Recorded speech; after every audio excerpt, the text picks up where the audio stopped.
Hey, what is up, you guys? I am so excited to be joined by the very inspiring Lizzie Velasquez. Hi. How are you? I'm good. How are you? I am well, and I'm so excited for you. Thank you. I love your story.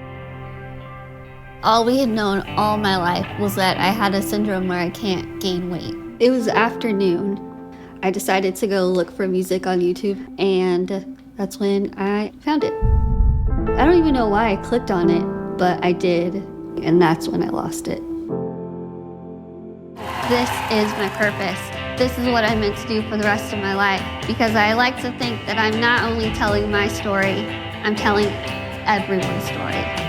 Why was it important to you to tell this story, your story? I think it was time. It was definitely time. After my TED Talk had went viral, I was honestly planning to take 6 months off and just figure out what I wanted to do next. And that's definitely not what happened. It's like a happy accident. Everything just fit into place at the right time, the right people. And here we are. Yes. It's crazy. Well, I mean, talk about vulnerability. For you, what was the biggest challenge with this? I think the biggest challenge was to be okay with crying on camera. I never showed that side of me just because I felt like I had to live up to being the inspiration and happy person that people see me as. But at the end of the day, I'm human and I'm a girl and I'm hormonal and I want to cry at a commercial and be okay with it. When I first saw the rough cut of the film, watching the whole section about the bad YouTube video was very, very hard for me, just because I put it in the back of my mind for so long, and seeing it on screen was really hard. But I think also seeing my parents and like my aunts and uncle cry, that was hard. I love what you're doing, because obviously bullying is such a big thing. I mean, it's always been a big thing, but I think now with social media, it's become that much bigger. It's crazy because there are so many social media platforms, but again, it's the same thing that I think I've always been aware that I would see the good and the bad. I'm lucky in the sense that I was bullied.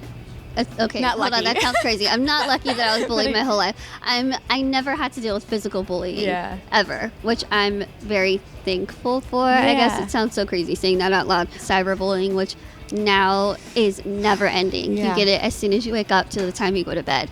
And it's very different, but at the same time, I'm a strong believer that words can sometimes hurt as much as punching somebody or hurting them physically. What's your advice to people who are going through bullying right now? What would you say to them?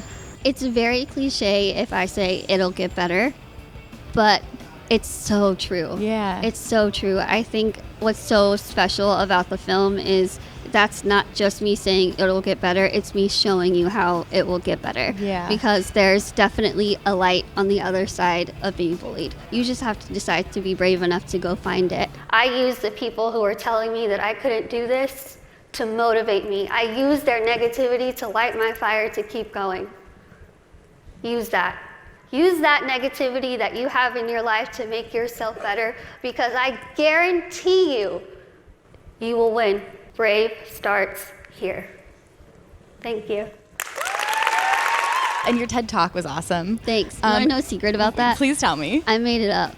No. Yeah. Wait, what do you mean? I planned it for 3 weeks in advance, and I was the last speaker of the day, so I had the chance to just watch everyone and soak it in. And before I walked up on stage, I looked at Alexis Jones, who's also an EP for the film, and I told her, don't freak out. But I'm throwing everything we planned out the window. Just trust me. But you know what? That's why it was so good, because you just spoke from your heart. I told myself, pretend you're talking to your best friend, and that's it. So I was very shocked when it went viral, because nobody knew. I just made it up as I was going. I love that. I never felt more confident in my skin than in that moment. And I think the fact that my vision is kind of sucky helps, because I can't really see the audience the whole time. So it's usually like I'm speaking to half a room, which is less nerve-wracking. You've had a lot of celebrity supporters. I just saw Lucy Hale tweeted you. I know. I saw that when we landed, and I freaked out a little bit. Were you a big Pretty Little Liars fan? Oh, you have no idea. You have no idea. She's lucky we know who A is now. Otherwise, I would have had to ask her. It's got to be cool to have people like that are so influential, really supporting you. Yeah, what does every that feel single like? time I turn into the biggest fangirl in the world and have to tell myself to keep it together. My role is playing it cool around other people, and then once I get like in the car or something, then I really freak out. And I'm like, I need to post this everywhere. I love that. But now people are probably getting starstruck by you, and that's got to be kind of a weird thing. It is very weird. I always reassure them, like, it's just me. I promise. It's fine. Don't be starstruck. You're like, I know how it feels to be a fangirl. It's okay. Yeah, and some people, like, they'll want to take a picture or a selfie and they're shaking. And so I'll just grab their phone and I'm like, come on, let me help you. Let's do this. We'll get through this. You said in one of your speeches, embrace who you are. Mm-hmm. So who is Lizzie? How would you describe yourself? How much time do we have?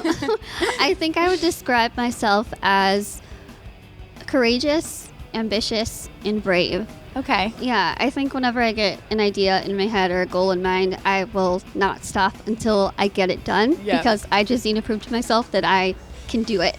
And I think that's been my personality my whole life. I think you're stubborn too, because I'm stubborn, and when I watched it, it reminded me of myself. I'm very stubborn in a good way. In a good way. Yeah. Good way. Hey. Good way. Good stubborn. Good stubborn. In the documentary, you had a stone that you were always seen rubbing. Can you tell me about that? Does it have an angel in it? Is that what it is? Yeah, it was a clear rock, and there's a little angel in it. And I did a speaking event in Boston at the time for my biggest audience. I think it was like 5,000 people. There was a lady who was selling one of my books. And I went to like talk to her before and she's like, you look nervous. And I just said, I don't know, like I'm just feeling different about this one. And so she pulled me over, gave me this rock and told me to hold it. And she said, just hold this and I want you to pray and it will take all your nerves away. And so I forgot that I was holding it. And when I walked up on stage, I still had it. Wow. Luckily, I was wearing jeans, so I put it in my pocket. And as soon as I did, that speech was just one of my favorites in the world. And so ever since then, I carried it everywhere with me. And I actually lost it on a plane. This is a crazy story. Okay. I lost it on a plane. I was heartbroken. I blogged about it or something on my channel, and I checked my PO box, and a girl had sent me the exact same rock that somebody had gave her and said, I know you lost yours, and I know I'm meant to give you mine. You've accomplished so much at such a young age. You're on your 4th book now? You're working on your 4th book? Working on my 4th book. Have a documentary coming out. No big deal. No big deal. What's next on your bucket list? A vacation. Right? A vacation. At the end of the day, A Braveheart comes out September 25th. What do you want people to take away from it? I hope when people see it, they're really inspired. I hope that they are able to relate to my story and find themselves in it, but I hope that you leave a little bit angry. And angry in the sense of, I want to take a stand with you. And you saw it. You know exactly what I'm talking about. Absolutely. I just want you to be like happy, but like angry enough to say, we're going to join your fight. I love it. How great is she? Lizzie, you're awesome. Give me a hug. Thank you so much. All I know is being knocked down and getting back up. I'm not going to go away until they listen.